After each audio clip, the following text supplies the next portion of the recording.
she vanished in plain sight. While the world kept turning, no one stopped to ask where the little girl had gone.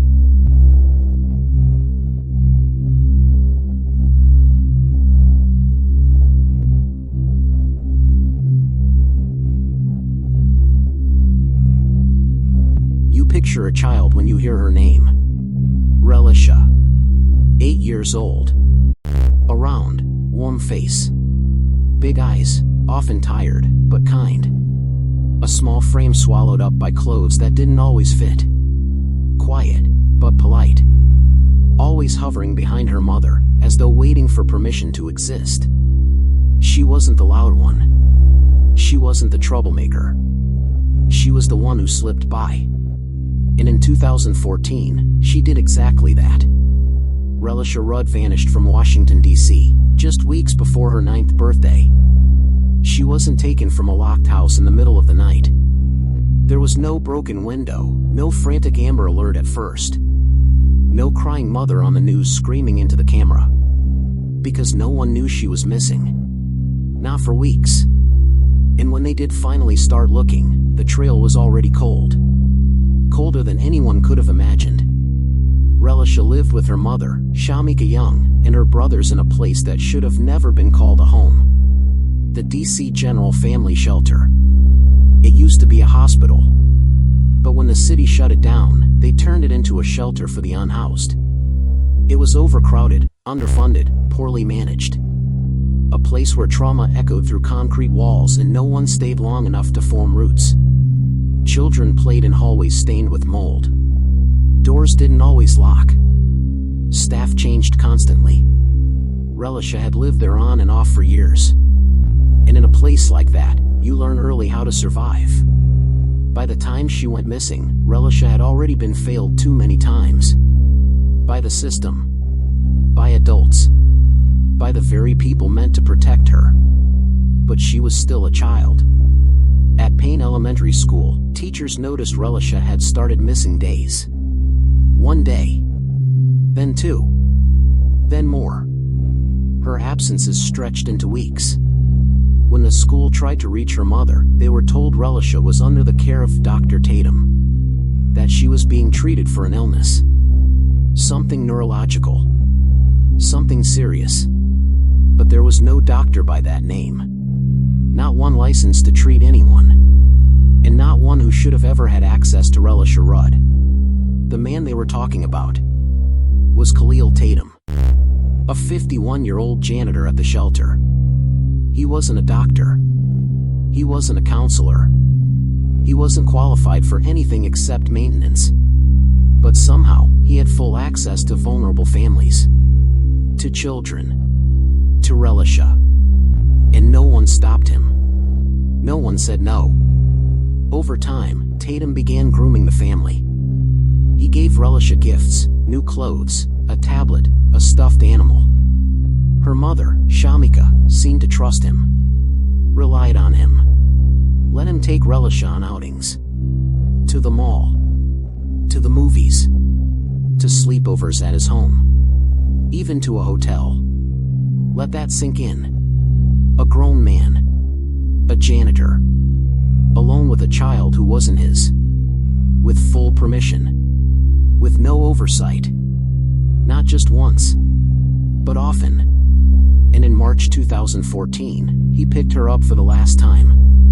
No one has seen Relisha Rudd since. It wasn't until March 19th that the school finally contacted authorities. They'd tried.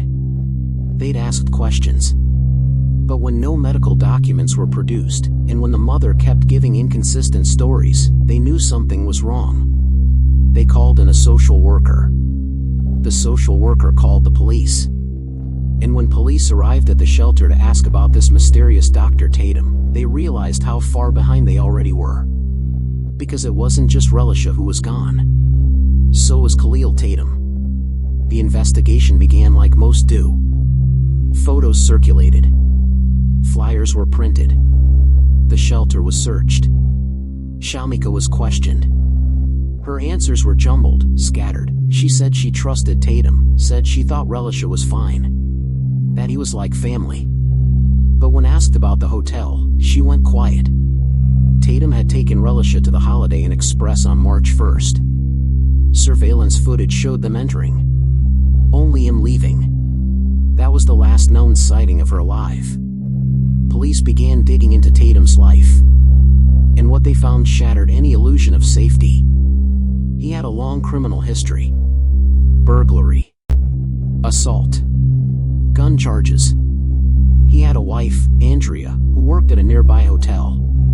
But when investigators went to question him, they found something else. His wife was dead. Shot in the head. Her body left in a Maryland motel room. And Khalil Tatum was nowhere to be found. It was a horror movie unfolding in real time. An 8-year-old girl gone. A known predator with access. And a trail that had already gone cold. They searched the parks. The shelters. His known haunts. They traced every step they could, what little digital footprint Tatum left behind. And then, on March 31, they found him. Dead. Suicide by gunshot. He was in Kenilworth Park. Lying alone in the woods. No sign of Relisha. No note. No answers. It had only been 12 days since they realized she was missing. 12 days from police involvement to a suspect's suicide. But by then, Relisha had already been gone for nearly a month. So what happened to her? Where did she go between March 1st and March 19th? Was she still alive when they started looking? Or had it been too late all along? The park where they found Tatum's body was combed again and again. Cadaver dogs. Drones. Foot patrols. Nothing. Not a trace. No clothing. No hair. No blood. Not even the pink boots she loved to wear. It was as though she'd vanished into the earth itself. The case became a media storm. A cautionary tale. A citywide failure. But for those who knew Relisha, or tried to, it wasn't a story. It was a wound. A gnawing ache. A little girl who had slipped through every crack. Because no one noticed the signs. No one listened to the silences. And by the time they did, the silence was all that was left. There are those who believe she's still out there. That Tatum gave her to someone. Sold her. Hid her. Others say the truth is buried in that park and was simply missed. But all we know for certain is this. Relisha Rudd was lost long before she disappeared. And the search for her has only ever turned up shadows. You start to wonder what a child thinks about in those last moments of being seen. What goes through an 8-year-old's mind when the world stops seeing her? In every missing child case, there's a moment, small and cruel, where the silence becomes permanent. A threshold you don't notice until you've crossed it. When hope becomes ritual. When the name becomes a ghost. With Relisha, that moment came early. Long before headlines. Long before flyers. Before the police dogs. Before the parks. She was already missing, in every way that counts. The deeper investigators dug into the days leading up to her disappearance, the darker things became. They found surveillance footage from a shopping trip at a CVS, Relisha walking ahead of Tatum, her hands tucked in her pockets, her face flat. Not frightened. Not smiling. Just muted. Like the noise around her had gone out. And then, hotel cameras. Grainy, impersonal frames that tracked her like prey. March 1st. Holiday Inn Express. Oxon Hill, Maryland. She walks in beside him. She never walks out. Hotel staff later said they never saw the girl again after that night. No noise complaints. No disturbances. Just one man checking in, with a child. And checking out, alone. But there's no blood. No physical evidence. No crime scene. Just a vanishing. Police kept hoping for a lead. A witness. Anything. But the people who might have known something had gone quiet, or were too scared to talk. The shelter was a revolving door. People came and went, protecting their own survival. You ask too many questions, you disappear too. They interviewed Shamika Young again. Asked her why she let Relisha go with Tatum so many times. Asked if she knew about his criminal past. She said she didn't. She said she trusted him. When asked why she didn't report her daughter missing sooner, she said she didn't think she was. That was the part that stung the most. Not the lies, but the way her voice didn't crack. The way she looked into the camera and said she was safe. There's a strange detachment in this case. A kind of emotional vacuum. You wait for someone to scream, to break down, to tear the world apart looking for her. But it doesn't come. Not from the people you expect it from. Instead, it came from her teachers, her principal, from strangers, from a city that finally realized it had let a little girl disappear while it wasn't paying attention. They held vigils, walks, fundraisers. They printed new flyers and hung them on every pole from DC to Maryland. Missing. Still missing. The reward for information kept growing. $25,000. Then $50,000. Rumors trickled in, sightings at a Walmart, a playground, a bus stop. But none of them panned out. Every lead was a dead end. Kenilworth Park became a place of pilgrimage. People left candles, toys, teddy bears with rain-soaked fur. Somewhere in those woods, maybe, her story ended. Or maybe not. Because that was the worst part. Not knowing. In the months that followed, the DC General Shelter came under harsh scrutiny. How could a janitor with a violent criminal record be allowed that much access to families? Why wasn't anyone checking who he spent time with? Why was no alarm raised when Relisha missed 30 days of school? Officials scrambled to explain. Policy changes were promised. More staff training. More oversight. Better background checks. But none of it brought her back. And then, people stopped talking about her. News moved on. Another case. Another tragedy. The photos grew older. Flyers faded in the sun. Her face, frozen in time, began to haunt less. But not for everyone. Antonio Wheeler, Relisha's stepfather, never stopped searching. He walked the streets, checked homeless encampments, taped flyers to his car. He said she wasn't dead. Said she was out there. Somewhere. Waiting to come home. He believed in her the way only a parent can, fiercely. Painfully. Others weren't so sure.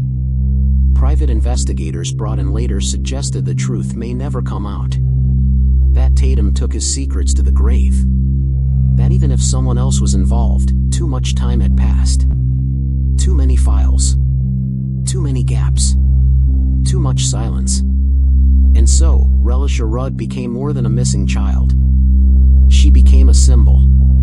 A warning. Of what happens when a child is overlooked long enough to disappear. Not stolen in a moment of chaos, but erased slowly, by neglect. One social worker later said, "She fell through every crack we had. Every single one." In 2018, for years after her disappearance, the DC General Shelter was shut down permanently. Officials called it progress. But for those who still whispered Relisha's name, it felt like a burial. No grave. No body. Just another place where her shadow used to live. She should have turned 19 this year. Driver's license. In college. But those are just fantasies now. Versions of a future that never happened. A ghost aging in the minds of people who still care. The problem is, fewer and fewer do. Relisha's face is still online. The posters are still out there. There's even an age-progressed photo, an artist's attempt to imagine her at 16. Fuller cheeks. Tired eyes. The same soft lips, always closed. But when you look at it, something feels off.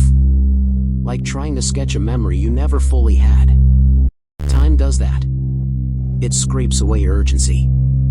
turns screams into whispers, turns children into cold cases. The FBI still lists her as endangered missing. The file is open, technically. But cases like this, they don't end with closure. They end with echoes. There were rumors, of course. There always are. A human trafficking ring. A man in a van. A woman seen at a rest stop with a girl who looked just like Relisha. Tips came in from as far away as Atlanta. But nothing ever stuck. The truth is, no one really knows what happened after March 1st, 2014. Some think Tatum killed her that night in the hotel.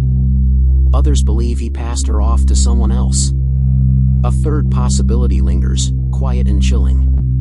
That she was alive when he died. And still is. But it's not the kind of thought you can hold for long. It burns. The deeper question, one people avoid asking, is how a child could vanish for 3 weeks without the world noticing. 30 absences from school. No follow-up from authorities. No knock on the door. Not one adult raising their hand and saying, "Where is she?" It wasn't until a school counselor called the police on March 19th that the system even realized she was gone. By then, it was too late. That's the real tragedy. Relisha Rudd didn't disappear in the middle of the night. She disappeared in broad daylight. Slowly. Publicly. And no one stopped it. Even now, there's blame to go around. The school system. Social services. The shelter. Her mother. The city. But blame doesn't bring her home. All it does is keep her frozen. Suspended in a loop of speculation and regret. People walk past the old shelter site now without even realizing what it used to be. It's just empty land. But some say, if you stand there long enough, you feel something. A kind of stillness. A question hanging in the air. Where did she go? Every so often, a new podcast picks up the case. A documentary crew makes their rounds. Journalists reach out to law enforcement asking for updates. But it's always the same story, just told with new music, new voices. The silence never changes. Neither does the ending. And still, hope doesn't die easy. Not for her brothers. Not for Antonio. Not for the handful of activists who still say her name, still pass out flyers, still hold candlelight vigils on March 1st every year. For them, she is not a ghost. She's a girl. Still waiting. Still loved. Still missing. And maybe, just maybe, still alive. So now we ask you, what do you think happened to Relisha Rudd? Was she killed that night in the hotel? Or was she handed off to someone, hidden in plain sight, just another child lost in the system? Do you believe she's still alive? Do you believe she was betrayed by someone close? Or do you believe the truth is even darker? Comment your theory below. Because someone out there knows what happened. And maybe one day, the silence will break. Until then, we remember her name. Relisha Rudd. Born October 29th, 2005. Last seen March 1st, 2014. 8 years old. Still missing.